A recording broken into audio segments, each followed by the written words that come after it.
Most AI videos look bad, not because of the AI, but because of how people use it. You see a clip and your brain clocks it instantly. Something is just off. In the next few minutes, I'll show you the exact 5 mistakes that make AI videos feel cheap. And most importantly, how to fix them. And at the end, I will share my personal favorite pro tips that will improve your videos exponentially. Hi, I'm Adil. Let's get right into it. The biggest mistake I see, typing a long prompt and hitting generate. That's text to video. And it's basically a slot machine. You have zero control over the composition. All right, so how do you fix it? Use a start frame. What's a start frame? It's where the video begins, or an image you're trying to animate, depending on how you look at it. Without one, if you type a man running down the street, the AI has to invent the man and the running and the street all at the same time. Having an image as the start frame gives you more control. You know where the video begins, and you can adjust the rest with your prompt. For example, here's the exact same prompt with and without a start frame. See the difference? That's just day and night. Okay, now we know that you should use a start frame. Where do you get one? Mistake number 2, using a bad quality start frame. And I don't necessarily mean low resolution, although that matters too. I'm talking about images that are blurry or have that AI-looking plasticky skin.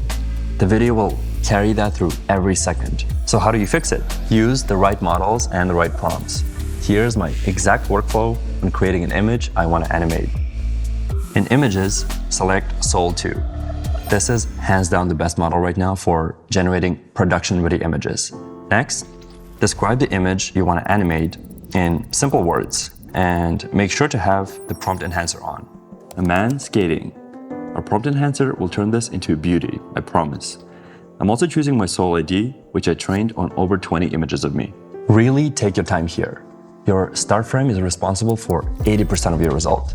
If you have a bad start frame, no amount of prompt engineering is going to save it. And say it with me, garbage in, garbage out. All right, now we have our image. How do we animate it? Mistake number 3, bad prompts. You can't type one big prompt and expect a finished movie shot. That's not how filmmaking works, and AI is no different. You don't necessarily need more words, you just need clear intent. I mean, movie directors don't show up to a film set and ask for something cool. At least I hope they don't. All right, so how do you fix it? Instead of asking for a cinematic scene or a cool shot, decide these things first.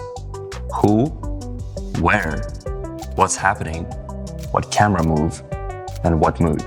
That's it. AI models are getting better and better at understanding and, most importantly, following prompts. You just need to make sure to give them the right prompts. Let's take the bad prompt and improve it. First, describe the subject.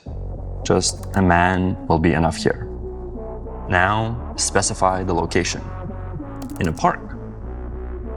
Next, we need to describe the action. Performs a trick and then continues skating. All right, how do we want the camera to behave? In Higgsfield Cinema Studio, instead of prompting for it, you can select from a variety of camera movements and get a much more accurate result. My favorite is the handheld.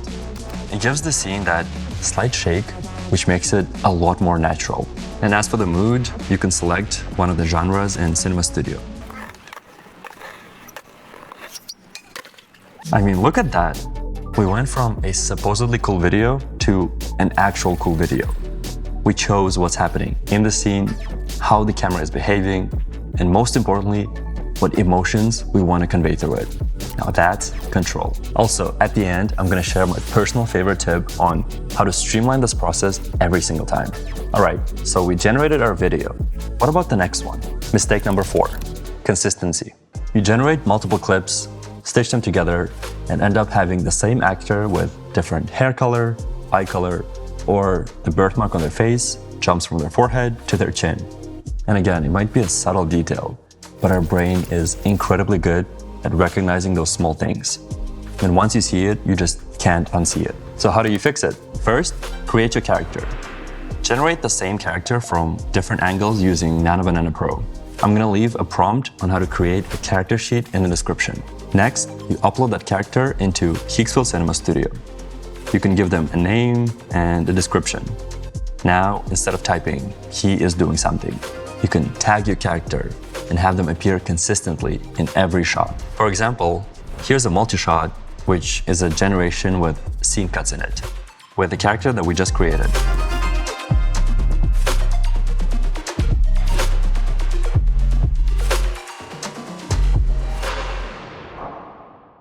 Look, no face drift, no morphing, same person even from different angles, even from the back. Okay, now we know how to generate consistent shots, but there's still one mistake that ruins your videos. Mistake number 5, not understanding the capabilities of the tool. AI models are getting really good at replicating real-life physics, but they can only do so much at once. You can't ask it to generate 15 different explosions and an earthquake while the actors are having an emotional conversation. It's also not how filmmaking works. By having too many things happening at once, you overwhelm not only the tool, but also the viewers. Okay, so how do you fix it? Focus on one primary action per scene, and maybe 1 or 2 secondary actions.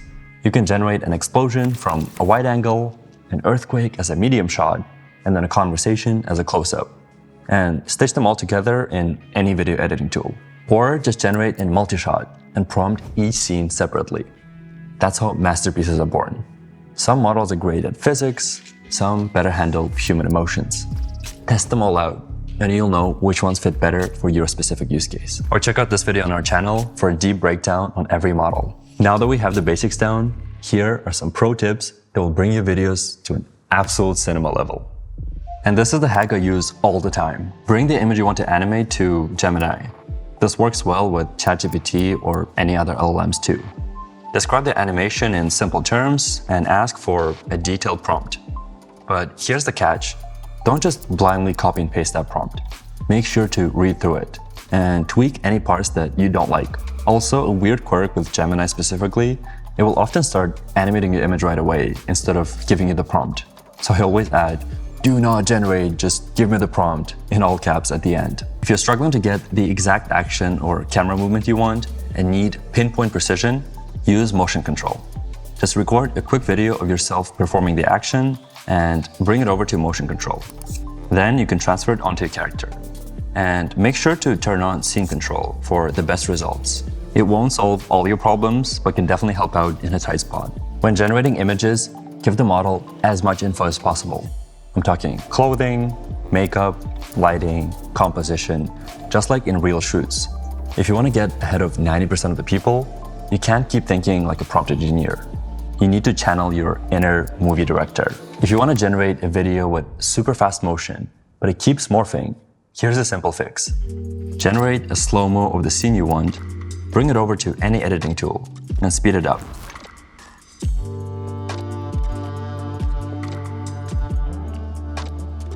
It might sound silly, but such a simple trick will save you so much time when working with complex action scenes with a lot happening at once. That's the workflow.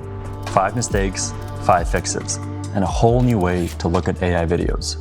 The tech is moving fast, but the principles of good cinematography stay the same.